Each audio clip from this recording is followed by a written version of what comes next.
성가대 귀한 찬양 감사합니다. 지난주에 무슨 찬양했는지 기억나세요? 아마 새까맣게 무슨 찬양했더라 기억이 안 날 겁니다. 예? 갑자기 앉아서 이제 찬양을 들으면서 그런 생각이 들었어요. 매주 이렇게 새로운 찬양 준비하시느라고 참 수고를 많이 하시는구나 그런 생각을 했습니다. 어쨌든 우리 성가대에 수고하셨어요. 오늘 설교 제목이 평안을 주노라, 평안을 주노라. 이런 말을 누가 할 수 있을까? 그죠? 평안을 주노라. 염려하지 마라. 평안을 준단 말은 내가 모든 근심과 걱정으로부터 너를 자유하게 하겠다 하는 능력이 없으면 감히 할 수 없는 그런 말이죠. 주님께서는 우리 한 사람 한 사람이 이 땅을 살아가는 동안에 근심과 불안과 두려움에 사는 것이 아니라 평안하기를 원합니다. 샬롬이라는 이스라엘 말이 있죠. 샬롬. 이 말은 전체적인 평안을 말합니다. 정신적으로, 심령적으로, 육체적으로 모든 환경 가운데서 오는 전체적인 평안을 말하죠. 어떤 신문사에서 이 피스, 평안을 주제로 하는 미술대회가 열렸습니다. 저마다 이 피스를 생각하면서 아름다운 그림들을 합폭에 담아냈습니다. 어떤 분들은 잔잔한 호수, 여러분 잔잔한 호수를 보고 있으면 요동치던 마음이 고요해지죠. 옆에서 새소리가 들리는 그 잔잔한 호수 한번 생각해 보세요. 참 그죠? 참 멋진 피스풀한 그런 장면입니다. 또 한 상에 둘러앉은 행복한 가정의 모습, 그것도 참 평안한 그런 모습이죠. 때로는 저녁에 지는 저녁의 노을, 그런 모습, 또 밀레의 만종 같은 그런 그림들을 보면 뭔가 마음이 평안한 그 평화를 담아내는 그런 그림입니다. 그런데 그 평안을 주제로 한 그림을 그렸는데 최우수상을 받은 그림이 있었는데 그 그림은 다름이 아니라 폭포물이 막 떨어지는 그런 그림을 그린 분이 최우수상을 받았어요. 사람들이 생각할 때 이게 좀 짜고 치는 고스톱 아닌가? 어떻게 폭포가 떨어지는데 저게 평화를 상징할 수 있을까? 그러면서 그 그림을 자세히 들여다봤더니 폭포물이 막 쏟아지는 그 틈새에 작은 새 한 마리가 조용히 앉아 있었습니다.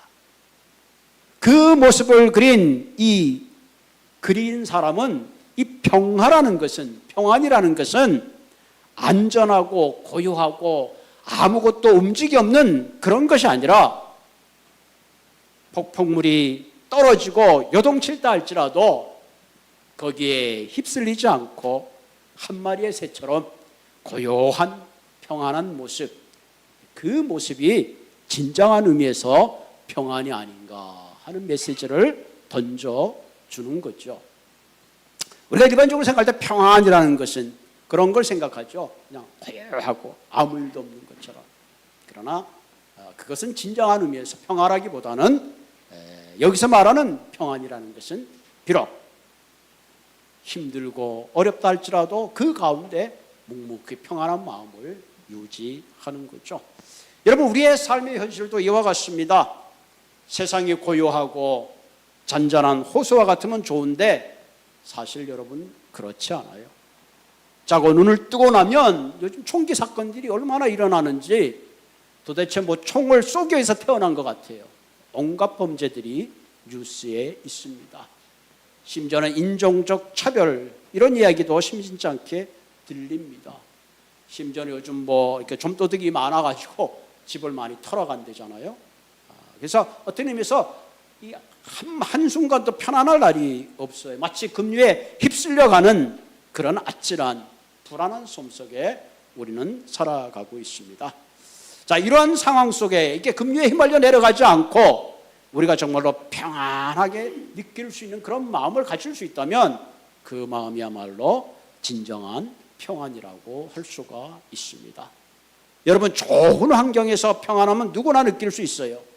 그러나 내가 원하지 않는 환경, 내가 원하지 않는 문제를 만났을 때에 그 문제를 넘어서 평안한 마음을 갖는다는 것은 결코 쉽지가 않습니다. 그래서 사람들은 문제 때문에 근심하고 불안하고 염려해서 한순간에 모든 평안을 잃어버립니다. 심지어는 밤잠을 설치기도 하고 이리 뒤척 저리 뒤척하다가 잠이 안 와서 알코올에 의지하기도 하고 때로는 수면제를 먹고 그 불안의 요소를 해결하려고 애씁니다. 그러나 아침에 눈을 뜨고 나면 똑같은 하루의 일상 속에 여전히 불안한 가운데 현대인들은 하루하루 살아가고 있습니다. 리프맨의 소설 마음의 평안이라는 그 소설에 이런 이야기가 있어요. 젊은 청년이 어느 노인을 찾아왔습니다. 그 노인이 묻습니다. 자네 소원이 뭔가 내게 말해보게. 내가 그 소원을 들어주겠네. 그 청년이 말합니다. 저는 많은 재물이 있으면 좋겠습니다. 그리고 재물 외에 또 특별한 재능이 있어서 많은 사람들이 나의 재능을 보고 감탄하는 그런 게 있었으면 좋겠습니다. 또 가서 나는 세상을 지배하고 모든 사람이 나를 우러러볼 수 있는 그런 명예가 있었으면 좋겠습니다. 그럽니다. 이것이 저의 소원입니다. 그랬더니 나이가 지긋한 그분이 하는 말이 자네가 이 모든 것을 다 가진다 할지라도 자네 마음에 진정한 평안이 없다면 이 모든 것을 자네는 누릴 수가 없네. 참으로 공감되는 말씀입니다. 특별히 오늘 본문은 예수님께서 십자가를 치시기 전 날 밤 제자들에게 하시는 말씀이에요. 내가 아직 너희와 함께 있어 이 말을 너희에게 한다 하는 거죠. 그런데 제자들이 전부 다 예수님을 쳐다봅니다. 예수님이 무슨 말씀하시려나? 예수님이 말합니다. 이 밤이 지나면 나는 이제 십자가에서 달려서 죽는다. 그런 자신의 결심을 이야기합니다. 예수님을 쳐다보고 있던 제자들이 동요하기 시작합니다. 아니 예수님을 내가 3년 동안 따라다녔는데 예수님이 오늘 이 밤이 지난 다음에 십자가에 죽는다니 이게 웬 말인가? 그들이 상상했던 모든 꿈들이 산산조각이 났습니다. 그들의 모든 기대가 사라지고 한순간에 절망이 밀려왔습니다. 아니 예수님이 떠나게 되면 이제 우리는 어떻게 된단 말이냐? 제자들이 절망감에 사로잡혔습니다. 그때 예수님께서 말씀하시죠. 내가 너희들을 영영 떠나가는 것이 아니다. 내가 떠나가면 나를 대신해서 보혜사 성령님이 나를 대신해서 올 것이다. 그러면 그 성령님 보혜사가 나를 대신해서 내가 너에게 말한 모든 말들을 기억하게 하고 그리고 너희와 항상 함께 있을 것이고 내가 너희들에게 평안을 주겠다 하는 내용이 오늘 본문에 있는 26절, 27절입니다. 26절에 보면 보혜사 곧 아버지께서 내 이름으로 보내신 성령 그가 너에게 모든 것을 가르치고 내가 너에게 말한 모든 것을 생각나게 한다. 27절에 평안을 너희에게 끼치노니 곧 나의 평안을 너희에게 주노라. 내가 너희에게 주는 것은 세상이 주는 것과 같지 아니하리니 너희는 마음에 근심하지도 말고 두려워하지도 말라. 와, 말씀만 들어도 마음이 편안해지죠. 아마 뒤에 생략되어 있지만 결코 내가 너희를 떠나지 않으리라. 아마 그렇게 말씀하셨습니다. 오늘 예수님이 제자들에게 말하는 데는 두 가지 종류의 평안을 말하고 있죠. 하나는 내가 주는 평안이 있고 또 하나는 세상이 주는 게 있다는 거죠. 그런데 내가 주는 평안과 세상이 주는 것은 오늘 성경에 보니까 같지 않다, 다르다는 거예요. 예수님이 주는 평안과 세상이 주는 평안은 그럼 어떻게 다를까요? 예수님이 탄생하셨을 때에 천군과 천사들이 소리를 내며 찬양하죠. 하나님께는 영광이요 땅에는 기뻐하는 사람들 중에 평화로다, peace, 평화로다, 평안이로다 하는 거죠. 다시 말하면 지금 예수님이 내가 너에게 주는 이 평안이라는 이 peace라는 것은 세상으로부터 오는 것이 아니라 위로부터 오는 평안을 말씀하시는 겁니다. 이 평안은 상황과 조건에 의해서 생겨지는 것이 아니라 주님으로부터 오는 적극적인 평안을 내가 너희에게 주겠다 하는 거죠. 예수님이 절망 가운데 있는 제자들에게 약속하신 평안은 그들이 생각하는 근심과 절망을 넘어서는 평안입니다. 예수님이 제자들에게 약속하신 평안은 조건에 따라 상황에 따라 뱅크 어카운트에 따라 내 감정이 유동치는 그런 평화가 아니라 모든 환경의 조건을 지배하는 적극적인 평안을 말하는 거죠. Peace in mind. 한마디로 모든 불안을 제거하는 참된 평안, 마음으로부터 솟아나는 그런 평안을 말합니다. 그래서 모든 불안과 근심과 두려움과 염려를 몰아내는 그런 평안을 말씀하시는 거죠. 여러분, 어둠을 몰아내는 가장 강력한 힘은 바로 빛이라면 우리의 마음의 근심과 두려움과 점령과 염려를 몰아내는 가장 큰 것은 바로 그리스도께서 우리에게 주시는 참된 마음의 평안입니다. 그럼 반대로 오늘 본문에서 말하는 것은 세상에 주는 것은 뭐예요? 세상에 주는 편안은 편안입니다. 여러분, 중요한 거, 평안과 편안은 차이가 있어요. 평안은 이은이라면 편안은 세상이 주는 편안과 평안의 차이입니다. 편안하다 하는 것은 외부적인 조건에 의해서 편안해지는 거죠. 우리가 여행 갔다 오다 집에 오면 편안하다, 그런 말 하죠. 편안하다는 말을 다른 말로 하면 안락함을 말합니다. 안락함, 컴포터블한 거, 편안하고 안락한 거. 그래서 이왕이면 좋은 집에, 이왕이면 좋은 동네, 좋은 가구, 좋은 침대, 심지어는 좋은 이불. 여러분, 뭐 요즘 제일 좋은 이불이 뭡니까? 예? 예? 하여간 구스, 뭐 요즘 선자 올가리노? 양털로 만든 건가요? 올가리노. 그거 싹 덮고 자면 참 컴포터블하고 평안하겠죠. 그 어떤 그 매트리스 파는 것도 보면 매트리스 이름이 그냥 브랜드 이름 자체가 컴포터블이야. 그냥 그거 다 놓으면 모든 불면증이 날아가고 평안하고 깊은 숨에 든다고 선전합니다. 정말 그럴까요? 정말 비싼 침대, 뭐 정말 컴포터블한 침대에 누워 있으면 숙면에 들어가고 모든 근심이 사라질까요? 네, 잠시 안락함을 느낄 수 있겠죠. 그러나 거기서 잔다고 근심이 사라지고 편안해지는 것은 아닙니다. 거기서 잔다고 마음의 평안이 찾아오는 것은 아니에요. 여러분, 우리가 마음이 불안하면 아무리 비싼 침대에 들어놓여 있다 할지라도 마치 돌침대에 누워 있는 것 같습니다. 근심과 걱정에 사로잡히면 깊은 숙면을 취할 수가 없어요. 여러분, 마음이 불안하면 아무리 좋은 것을 봐도 아무리 맛있는 걸 먹어도 그 맛을 느낄 수 없고 멋있는 그 환경 속에 그것을 감정으로 느낄 수가 없어요. 마음이 평안하지 않으면 조그만 문제도 마음에 걸립니다. 그러나 반대로 마음이 평안하면 작고 큰 문제가 별로 문제되지 않아요. 마음이 평안하면 모든 사람에 대해서 너그럽게 대합니다. 마음이 평안하면 모든 조급함에서 잘 될 수가 있어요. 어떤 일이 잘 안 될 때 조급한 것이 아니라 뭐 잘 되겠지 하는 여유로운 마음을 가지게 되는 거죠. 그런 의미에서 우리는 세상이 주는 편안함보다는 예수님이 주시는 평안함을 누리는 모든 분들이 되시기를 주님의 이름으로 부탁을 드립니다. 세상이 주는 편안은 바깥에서 오는 편안이라면 주님께서 주시는 평안은 바깥으로부터 오는 것이 아니라 안으로부터, 내면으로부터 오는 초월적인 그런 평안입니다.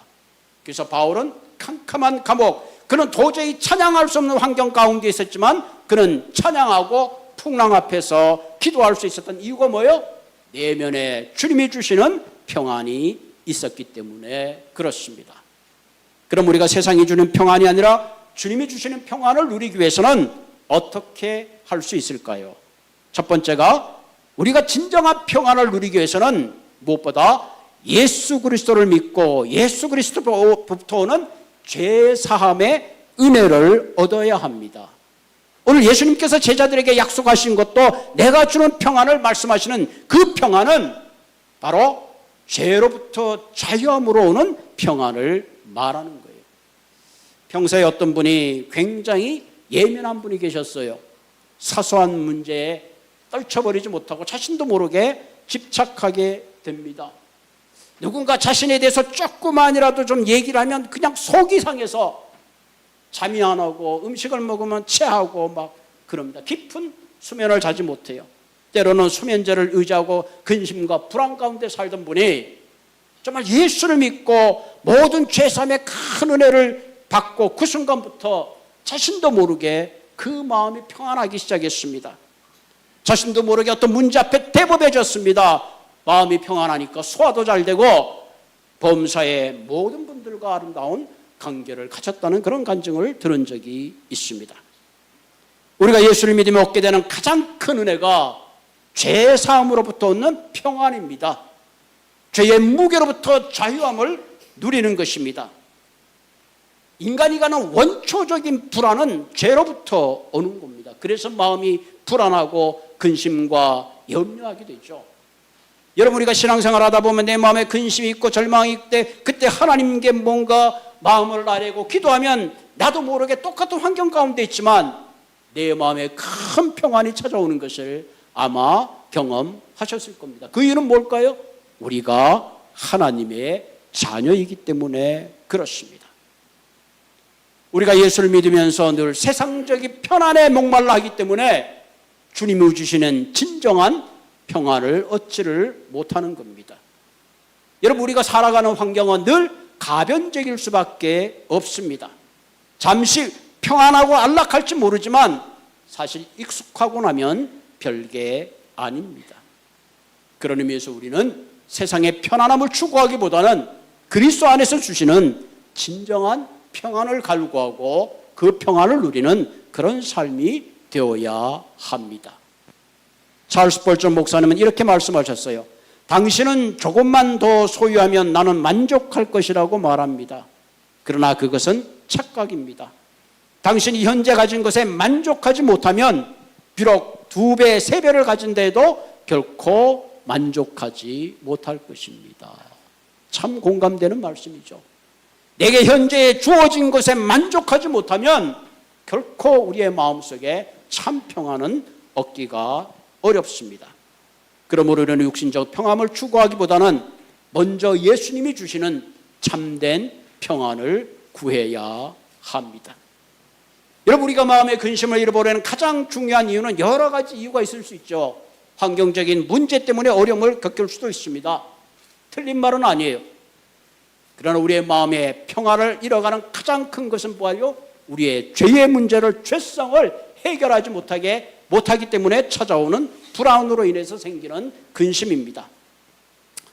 하나님께서 아담과 하와를 창조하시고 에덴 동산에 있을 때에 그들은 어떤 불안과 근심도 걱정도 없고 진정한 의미에서 피스, 에이레네의 평화가 있었어요. 그러던 어느 날 아담과 하와가 하나님을 등지고 범죄하는 그 순간부터 그들의 마음이 어두워지고 죄가 들어오고 불안이 찾아왔습니다. 아담아 하와야, 하나님이 부르실 때에 그들은 그 하나님이 두려워서 숨어버리고 말았습니다. 하나님을 등진 모든 실존적 두려움은 그때부터 시작된 거죠. 그래서 모든 사람은 이 죽음이라는 것에 대해서 두려워하는 겁니다.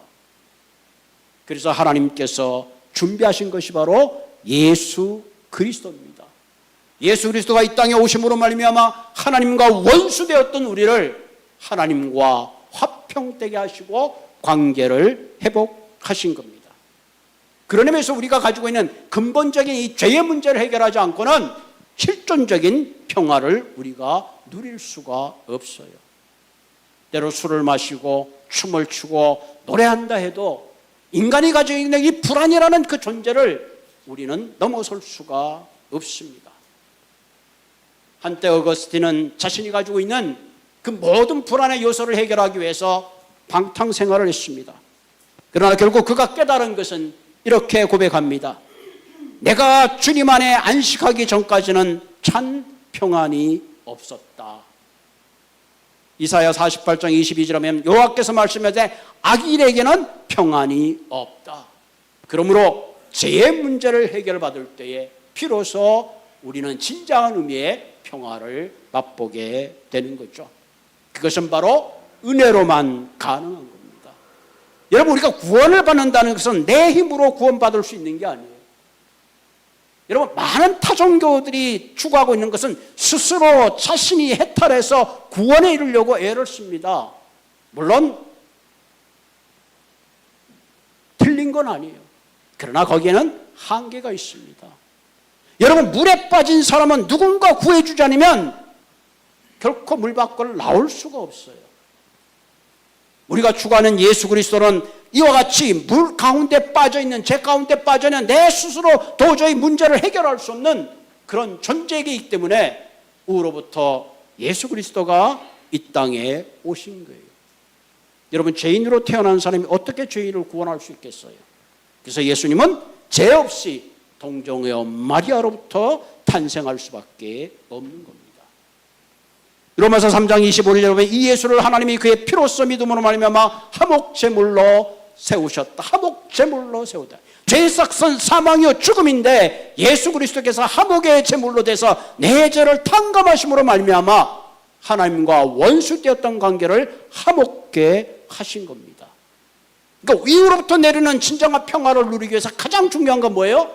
구원의 기쁨, 죄로부터 자유함을 느낄 때에 인간은 비로소 실존적인 참 평화를 누리게 됩니다. 그 실존적인 평화가 없기 때문에 많은 물질적인 것으로 그것을 해소하려고 합니다. 가지면 더 가지려고 그러고 다른 사람이 가진 게 있으면 뺏으려고 합니다. 그러나 그걸로 결코 평화가 이루어지지 않습니다. 그래서 로마서 5장 1절에 뭐라고 그랬어요? 그러므로 우리가 믿음으로 의롭다 하심을 받았으니 우리 주 예수 그리스도 말미암아 하나님과 화평을 누리자. 아멘입니다.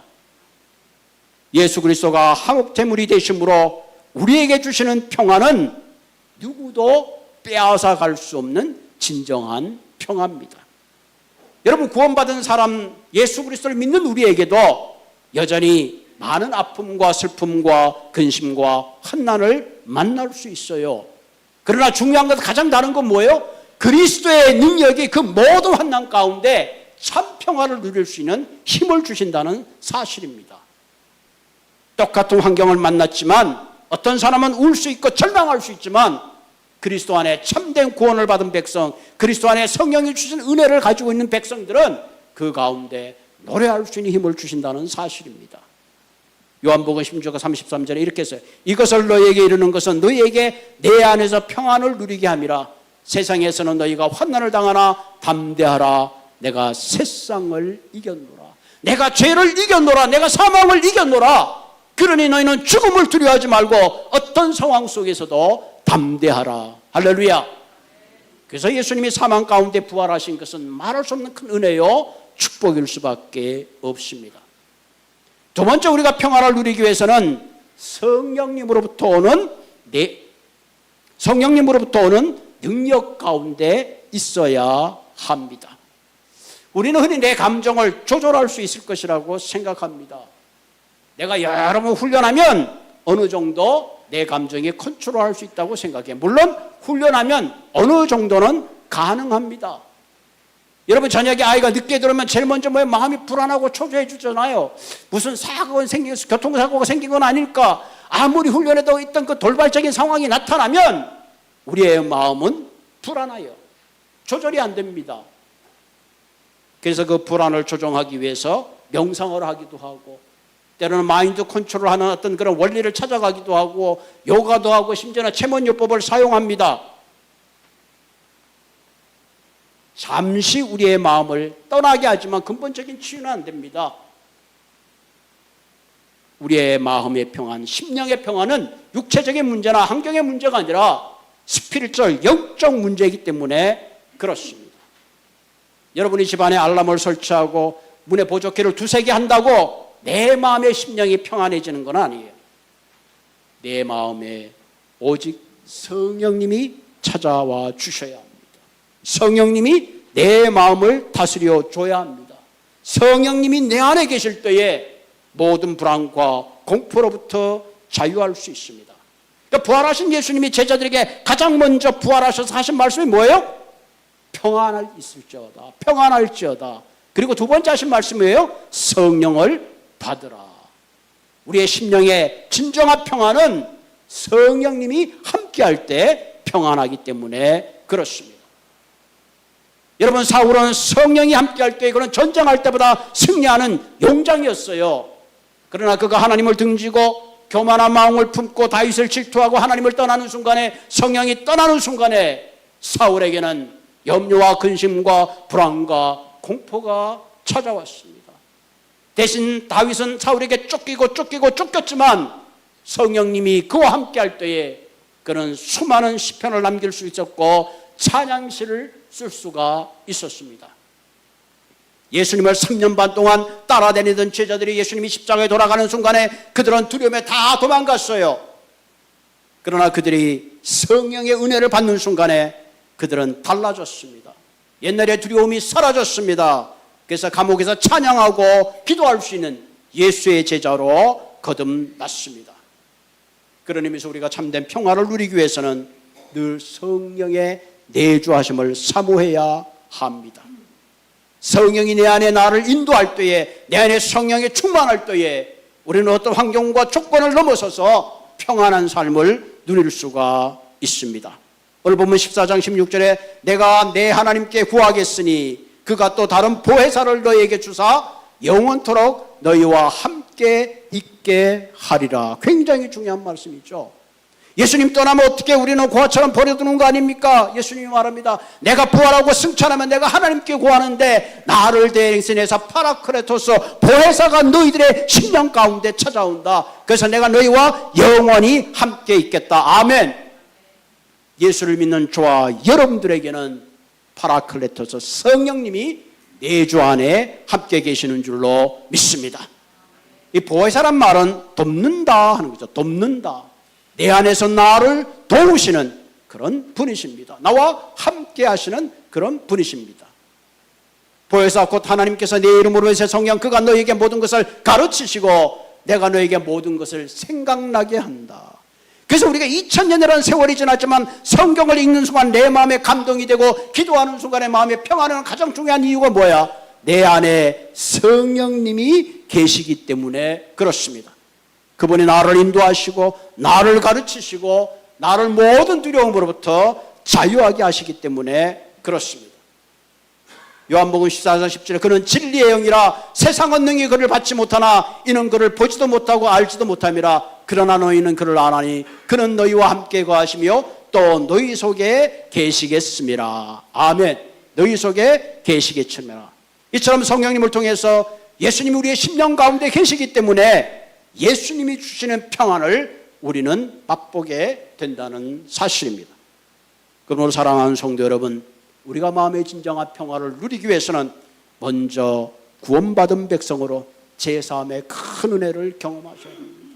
두 번째는 그리스도께서 나와 함께 계시는 성령님의 인자함 가운데, 성령님의 내주하심 가운데 살아갈 때에 우리는 진정한 환경을 초월하는 평안을 누릴 수가 있습니다.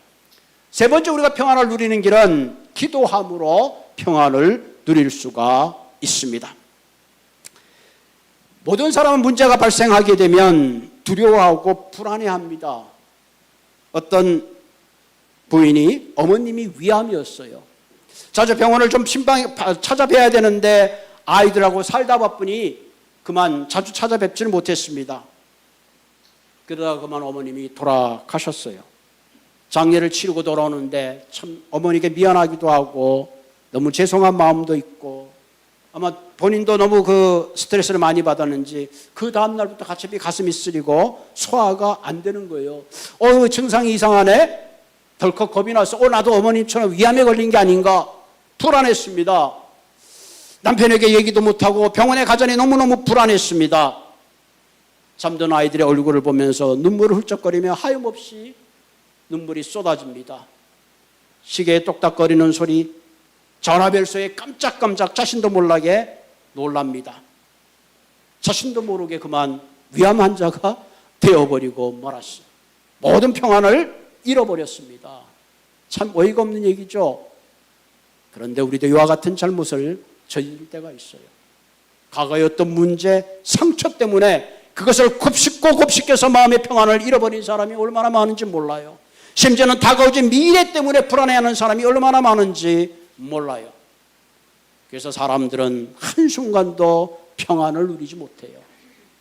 그래서 예수님이 뭐라 그래요? 어제 일은 어제로, 내일 일은 내일로, 하루에 너에게 주는 그 행복을 누리라고 우리들에게 충고하고 계시죠. 어제의 염려와 내일의 미래로 불안하는 우리를 향하여 주시는 귀한 말씀이 있어요. 빌립보서 4장 6절 7절에 보면 아무것도 염려하지 말고 모든 일에 기도와 간구로 너희 구할 것을 감사함으로 하나님께 아뢰라. 그리하면 모든 지각에 뛰어난 하나님의 평강이 그리스도 예수 안에서 너희 마음과 생각을 지키시리라. 아멘. 너희 마음과 생각을 우리 마음 우리 못 지킵니다. 아침 저녁으로 감정이 달라져요. 문제가 있을 때에 우리는 그것 때문에 염려하고 불안하고 두려워하는 것이 아니라 주님 앞에 나와 기도하면 오늘 뭐라 그랬어요? 우리의 생각과 마음을 지켜주시고 평안을 잃지 않도록 주께서 인도해 주신다는 사실입니다. 여러분, 사도 바울은 굉장한 사람이었죠. 그가 쓰던 손수건만 나와도 병자가 나았습니다. 그가 지나가는 그림자만 닿아도 사람이 나았어요. 그런데 본인이 갖고 있는 질병이 있었어요. 하나님께 기도했으면 하나님 내가 이 질병이 물러가게 해주십시오. 이거 체면이 말이 아닙니다. 내가 다른 사람을 고치는데 내 질병을 못 고친다는 게 말이 됩니까? 3번이나 기도했지만 기도에 응답이 없었어요. 그때 그가 깨달은 게 있어요. 내 이 질병 때문에, 내 약함 때문에 내가 교만하지 않고 하나님을 의지하게 되는구나. 내가 더욱더 은혜 가운데 있구나. 그래, 이것이 내게 더 큰 은혜라고 만족하게 되는 거죠. 어떤 경우에든지 주를 의지하고 기도하는 사람에게는 하나님이 평강 가운데로 인도해 주십니다. 이사야 26장 3절에 보면 주께서 심지어가 견고한 자를 평강의 평강으로 지키시리니 이는 그가 주를 의뢰함이라. 그래서 바울과 실라는 캄캄한 감옥에서 그들이 기도하고 찬양할 때 옥문이 열리고 간수장에게 복음을 전하는 길이 열렸습니다. 너는 내게 부르짖으라. 내가 내게 응답하겠고 내가 알지 못하는 크고 비밀한 일을 내게 보이리라. 아멘. 사랑하는 성도 여러분, 문제 앞에 불안해할 것이 아니라 하나님께 나와서 기도하시기 바랍니다. 그때 하나님께서 우리의 생각을 만져주시고 마음을 만져주시고 문제도 해결해 주시는 것입니다. 환경의 평안함을 누리기보다 주님이 주시는 참된 평안을 누리시기를 바랍니다. 하나님이 나의 죄를 사하여 주셨구나. 내 안에 성령님이 계시는구나. 그리고 매번 기도할 때마다 주님이 주시는 넉넉한 위로와 평강 가운데 살아가는 한 분 한 분 되시기를 주님의 이름으로 축원을 드립니다. 평안을 너에게 끼치노니 곧 나의 평안을 너희에게 주노라. 내가 너에게 주는 것은 세상에 주는 것 같지 아니하리라. 너희는 마음에 금신도 말고 두려워하지 말라. 내가 세상 끝날까지 너희와 함께 있겠다. 아멘. 같이 기도하겠습니다.